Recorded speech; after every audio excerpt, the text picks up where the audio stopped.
Bonjour amis à l'écoute de la radio du Toungan. Nous sommes très contents de vous retrouver nombreux à l'écoute de cette radio à travers l'émission Portrait. Portrait, aujourd'hui nous allons recevoir Pitch Bandomwela Boujitou, c'est un écrivain congolais. Aujourd'hui à Nganajika, l'occasion de la commémoration du 15e anniversaire de la radio du Toungan, marqué par ce premier colloque international interdisciplinaire de Nganajika qui s'est tenu du 28 au 30 octobre courant. Mais aujourd'hui, nous avons profité de cette présence pour pouvoir présenter son profil. Lui-même va pouvoir parler et c'est l'occasion aussi vous offerte pour suivre cette même émission sur du Toungan à TV. Ça, c'est sur YouTube. Monsieur Pitch Bandomwela Boujitou, bonjour. Bonjour, monsieur le journaliste. Et comment allez-vous? Je suis en forme, comme tu vois. Aujourd'hui, à Nganajika, en tout cas, quel sentiment vous avez? Je suis ému, je suis content. Ému parce que ma mère est enterrée ici. Content parce que, bon, je retrouve un peu un endroit que j'ai déjà visité il y a beaucoup d'années. Et les sensations fortes que j'avais éprouvées avant, je les éprouve encore aujourd'hui. Et puis je vois qu'il y a des progrès qui sont faits, qui sont réalisés.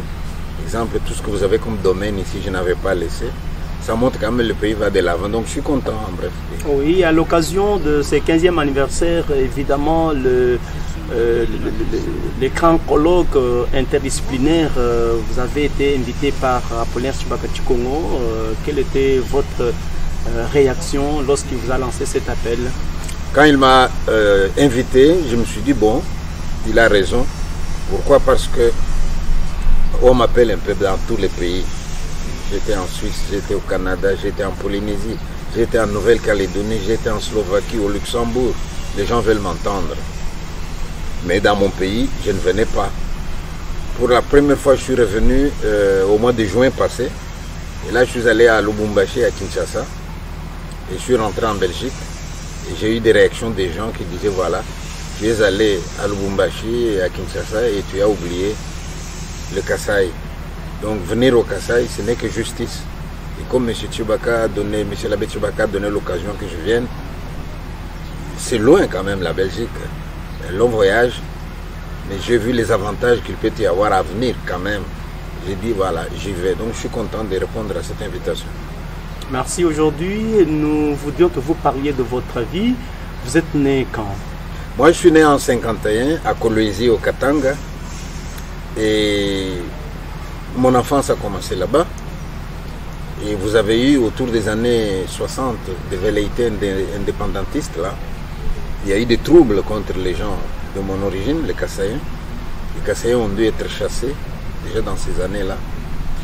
Et puis alors je suis revenu ici chez nous, où j'ai fait mes études secondaires à Tilène-Saint-Jacques, Chilomba actuel, et à Kassansa. Quand j'étais étudiant à Tilène-Saint-Jacques, comme c'était les pères de Scott, on venait ici jouer de matchs de football avec les élèves de Saint-Georges, Kolaï actuel, oui. Et après ça, alors, je suis allé à l'université à Kisangani, où j'ai fait des études de psychologue. Et quand j'ai terminé, c'était à l'époque où l'État vous affectait dans un endroit que vous n'avez pas choisi. À l'époque de Mobutu, il fallait être disponible et moi j'étais affecté de nouveau au Katanga. Je pense qu'ils ont vu né à Kolwezi, ils se sont dit c'est un Katanga, on les renvoie chez lui. Je suis allé à Lubumbashi où j'ai fait toute ma carrière. Donc j'ai travaillé 10 ans dans l'enseignement. Et puis j'ai travaillé aussi 8 ans dans l'entreprise Jekamine. Alors en 1991, il y a eu de nouveau une épuration ethnique contre les gens du Kasaï. Et là, il fallait de nouveau partir. Je n'ai pas été bousculé moi personnellement. Mais quand j'ai vu des gens parqués à la gare comme du bétail, des gens qui mouraient, et leur seul crime, c'est que c'était des Kassaïens. Là, moi, en tant qu'écrivain, je me suis dit, on ne va pas laisser faire ça. Il faut agir. Mais alors, quand on agit, tout dépend. Il y en a qui peuvent agir avec une arme. Mais nous, on a notre arme, l'arme de l'écrire, c'est les stylos. À ce moment-là, on dénonce, on alerte le monde. Et quand vous alertez le monde, même avec les stylos, ça peut être dangereux. Alors là, on vous considère comme un témoin gênant. les témoins gênants, il doit se mettre à l'abri pour pouvoir dénoncer, pour pouvoir faire. Et alors, je suis allé en Belgique. Et de la Belgique, j'ai pu bien dénoncer ce qui s'est passé par là. J'ai écrit même un livre qui s'appelle Les refoulés du Katanga. J'ai écrit un autre livre qui s'appelle Un fou noir au pays des Blancs. Et toute cette histoire est racontée là, le temps que ce soit étouffé. Donc ça a été ma petite participation à cette histoire-là. Alors maintenant, j'habite en Belgique. Ça n'a pas été facile non plus en Belgique. Hein. Vous arrivez, il faut trouver du travail. Et quand on vous demande, vous êtes psychologue, oui, d'ici ou de là-bas, vous sentez déjà qu'ils veulent considérer que de là-bas, ce n'était pas sérieux. Alors de nouveau, il faut rentrer aux études. Je n'étais pas obligé, mais je suis quand même rentré aux études pour voir un peu comment ça se passe chez eux. Et là, j'ai eu une autre licence qu'on appelle la licence des sciences des familles et sexualité. Donc, je suis sexologue aussi. Alors à partir de là, je me suis lancé maintenant dans la carrière professionnelle. La première chose que j'ai fait en Belgique, c'est créer une école. J'ai créé une école dans un bus. Vous imaginez, vous avez une commune, une mairie, vous avez beaucoup d'écoles. Et moi, j'ai un bus avec une bibliothèque et des bancs là-dedans. Et alors, les professeurs, ils savent qu'il y a un bus du psychologue. Quand j'arrive dans une école, je dis, est-ce que vous avez des enfants qui ont des difficultés scolaires? Oui, ils montent dans mon bus. Et moi, j'ai des méthodes pour faire avancer ces enfants-là. Et alors, après un temps, comme j'ai continué à écrire aussi, je commençais à raconter mon livre sur scène. Donc, je donne le spectacle Un fou noir au pays des Blancs. Et les gens ont tellement aimé ce spectacle que, bon, c'est le monde entier qui veut me voir là, le monde francophone. Et même parfois, en Slovaquie, ce n'est pas francophone. Mais je suis allé quand même. J'ai joué à Berlin, en Allemagne, ce n'est pas francophone. Et on m'appelle quand même. Ça, c'est ma carrière professionnelle en Belgique. Bon. On va y revenir. Mais de quels parents vous êtes né? Mon papa s'appelle Kalambaï Jean. C'était un entrepreneur. Ma mère, c'est Mouika Suzanne. Ma mère, elle est originaire de Benasson. Papa? Papa, il est Moukwa Kalonge, de Benakayemba. Oui. Alors, ils sont tous déjà décédés. À leurs âmes. Et lorsque vous avez entamé cette carrière d'écrivain, c'était en quelle année, vous vous rappelez? Moi, j'ai commencé à écrire à l'âge de 17 ans, méfiez-vous, 17 ans. Mais ça dépend. Tu sais, à notre époque, la formation était solide. À 16 ans, on savait déjà faire la dissertation. À 17 ans, moi, j'écrivais déjà. Mais à ce moment-là, quand vous écrivez, vous ne savez pas que ça va paraître un jour. Vous écrivez, vous gardez vos manuscrits, vous gardez. Et puis, à un moment, quand j'ai fini l'université, je donne mon manuscrit à lire à un éditeur en disant, mais regarde un peu, qu'est-ce que vous pensez? Il me dit, c'est très intéressant. Et le livre est sorti. Vous avez travaillé 10 ans dans l'enseignement et 8 ans au niveau de la GECAMIN. Quelles étaient les conditions de travail? Les conditions de travail de l'enseignement, c'est ce que je peux encore déplorer aujourd'hui. C'est pour ça que des gens comme nous, si j'étais ici, j'aurais eu des problèmes avec les autorités.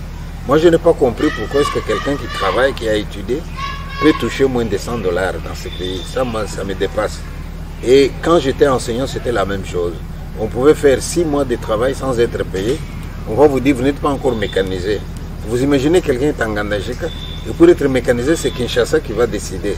Et Kinshasa, la distance entre Ngandajika et Kinshasa est tellement longue que Kinshasa ne sait pas qu'un tel travaille déjà dans telle école.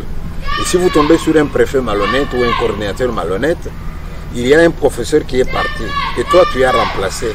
Mais au lieu de signaler qu'un tel est parti, il a été remplacé par un tel, lui peut continuer à bouffer l'argent de celui qui est parti. Et toi tu es là.